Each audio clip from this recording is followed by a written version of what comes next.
नमस्कार दोस्तों, स्वागत है आप सभी लोगों का इंडियन फ्लाइंग के आज की इस नई वीडियो में। फ्रेंड्स, रोजाना की तरह हम फिर से आप सभी लोगों के लिए एयरलाइंस और ट्रैवल से जुड़ी हुई कुछ बेहद ज़रूरी और काम की खबरों को लेकर आ चुके हैं।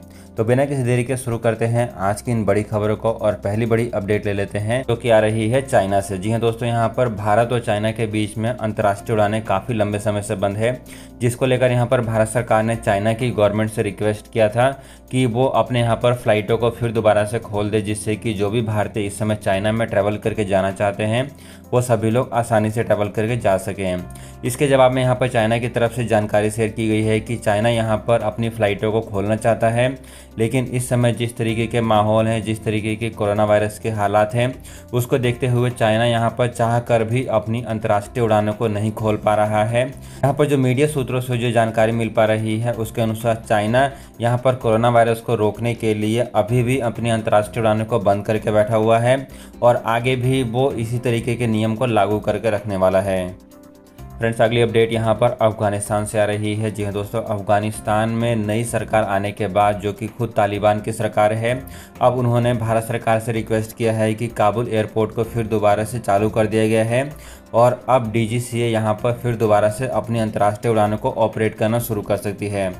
यहाँ पर तालिबान की गवर्नमेंट की तरफ से DGCA को लेटर लिखकर रिक्वेस्ट किया गया है कि वो फिर दोबारा से काबुल एयरपोर्ट पर अपनी अंतर्राष्ट्रीय उड़ानों को ऑपरेट करना शुरू करें, जिससे कि दोनों देशों के लोग एक दूसरे के देश में ट्रैवल करना शुरू कर सकें। इस लेटर में उन्होंने ये लिखकर बताया है कि कतर की गवर्नमेंट की सहायता से उन्होंने काबुल एयरपोर्ट को इस लायक कर दिया है कि काबुल एयरपोर्ट पर फिर दोबारा से अंतर्राष्ट्रीय उड़ानें ऑपरेट की जा सकती है।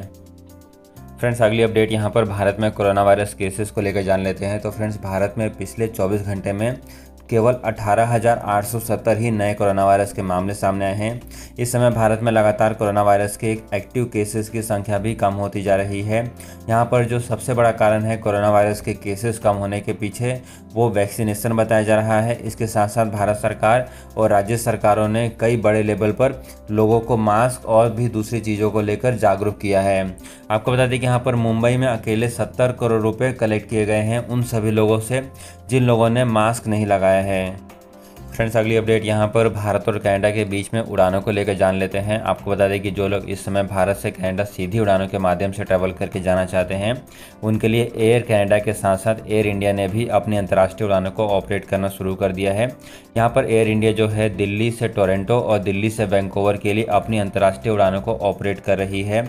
फ्रेंड्स, आपको बता दें कि यहाँ पर एयर इंडिया ने जानकारी शेयर करी है कि यदि आपकी पहले से कोई टिकट थी और वो आपकी कैंसिल हो रही है या फिर आप उसको रीशेड्यूल कराना चाहते हैं तो अब आप इसको फ्री ऑफ कॉस्ट भी करवा सकते हैं।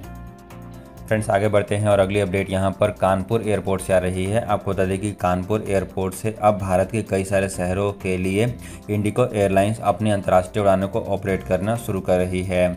इसको लेकर यहाँ पर भारत के civil aviation minister Jyotiraj Scindia की तरफ से ट्वीट करके जानकारी दी गई है, जहाँ पर उन्होंने बताया है कि अब इंडिगो एयरलाइंस कानपुर एयरपोर्ट से मुंबई, हैदराबाद और बेंगलुरु इन सभी लोकेशंस के लिए अपनी उड़ानों को 1 नवंबर से चालू कर रही है। फ्रेंड्स, आगे बढ़ते हैं और अगली खबर यहाँ पर जो आ रही है वो एयर इंडिया को लेकर आ रही है। आपको बता दें कि एयर इंडिया को लेकर ऐसी खबरें सामने आ रही है कि एयर इंडिया फाइनली अब टाटा ग्रुप खरीद सकता है। दोस्तों, यहाँ पर जो खबर सामने आ रही है उसके अनुसार ये जानकारी मिल पा रही है कि एयर इंडिया को फाइनली टाटा ग्रुप फिर दोबारा से खरीद सकता है और इसकी फाइनल अनाउंसमेंट जो है अक्टूबर महीने में हो सकती है। यदि आपको नहीं पता तो आपको बताना चाहेंगे कि एयर इंडिया जो है पहले टाटा ग्रुप की ही एक कंपनी हुआ करती थी, बाद में भारत सरकार ने इसको एक्वायर कर लिया था और अब फिर दोबारा से एयर इंडिया को टाटा ग्रुप ही खरीदने वाला है। फ्रेंड्स, आगे बढ़ते हैं और अगली खबर यहाँ पर CD एयरपोर्ट को लेकर आ रही है। आपको बताना चाहेंगे कि CD एयरपोर्ट को अब अंतर्राष्ट्रीय उड़ानों को ऑपरेट करने के लिए तैयार कर लिया गया है। यहाँ पर जो जानकारी सामने आ रही है उसके अनुसार CD एयरपोर्ट के रनवे को और बड़ा किया गया है, जिसकी मदद से अब CD एयरपोर्ट पर बड़े एयरक्राफ्ट भी लैंड हो सकते हैं। इसके साथ साथ ये भी बताया जा रहा है कि CD एयरपोर्ट के आसपास के एरिए को काफ़ी बड़े लेवल पर डेवलप किया जाएगा, जिसकी मदद से वहाँ पर नई टाउनशिप भी आ सकती है। यहाँ पर महाराष्ट्र की गवर्नमेंट का टारगेट है कि डोमेस्टिक फ़्लाइटों के साथ साथ अब CD एयरपोर्ट पर इंटरनेशनल फ़्लाइटों को भी ऑपरेट करना शुरू किया जाएगा। फ्रेंड्स आगे बढ़ते हैं और अगली खबर यहाँ पर मुंबई एयरपोर्ट से आ रही है। आपको बता दें कि मुंबई एयरपोर्ट पर यदि आप ट्रैवल करना चाहते हैं तो अब मुंबई एयरपोर्ट पर आपको ओला, उबर और दूसरी तरीके की जो भी कैब की सर्विसेज हैं वो अब आपको P4 पर ही मिल पाएगी। जी हाँ दोस्तों, अब यहाँ पर जो मल्टी लेवल जो पार्किंग है उस पर अब आपको P4 पर ही ये सारी सुविधाएं मिल पाएंगी। आपको बता दें कि मुंबई एयरपोर्ट ने ये बड़ा डिसीजन इसलिए लिया है क्योंकि इसकी मदद से अब पैसेंजर्स का टाइम बच पाएगा और अब वो आसानी से कैब की सर्विसेज ले पाएंगे। फ्रेंड्स अगली अपडेट यहाँ पर भारत में नॉर्मल इंटरनेशनल फ़्लाइटों को लेकर आ रही है। आपको बता दें कि यहाँ पर जो खबर सामने आ रही है उसके अनुसार भारत सरकार बहुत जल्दी नॉर्मल इंटरनेशनल फ़्लाइटों को ऑपरेट करने के लिए फाइनल डिसीजन ले सकती है। आपको बता दें कि भारत में नॉर्मल इंटरनेशनल फ़्लाइटें काफ़ी लंबे समय से बंद है। जब से कोरोना वायरस की शुरुआत हुई थी उस समय से ही भारत में नॉर्मल इंटरनेशनल फ़्लाइटों को पूरी तरीके से बंद किया गया है और इस समय भारत में केवल एयर बबल्स के तहत ही फ़्लाइटों को ऑपरेट किया जा रहा है। लेकिन अब यहाँ पर जो खबर सामने आ रही है उसके अनुसार भारत सरकार ने दुनिया के 18 देशों के साथ तो एयर बबल्स के तहत फ़्लाइटों को चालू कर दिया है, लेकिन इसके साथ साथ अब नॉर्मल बेसिस पर फ़्लाइटों को चालू किया जाए, इसको लेकर भारत सरकार विचार कर रही है और इसके ऊपर कभी भी फाइनल डिसीजन लिया जा सकता है। फ्रेंड्स आपको बता दें कि ये जो भी जानकारी सामने आ रही है ये अरविंद सिंह जो कि टूरिज्म सेक्रेटरी ऑफ इंडिया हैं उनकी तरफ से ये जानकारी इकोनॉमिक्स टाइम्स को बताई गई है।